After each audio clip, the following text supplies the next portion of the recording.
പൊടിമീശ മുളയ്ക്കണ കാലം, ഇടനെഞ്ചില് ബാൻഡടി മേളം.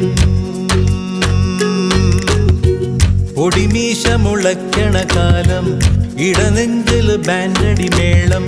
പെരുന്നാളിന് പള്ളിയിലെത്തിയതെന്ത് കൊതിച്ചാണ്. അന്നാ വഴിവരവിന് കാരണം അവളുടെ കരിനീല കണ്ണ്. അവളൊരു ക്രിസ്ത്യാനി പെണ്ണ്. പൊടിമീശ മുളയ്ക്കണ കാലം, ഇടനെഞ്ചില് ബാൻഡടി മേളം.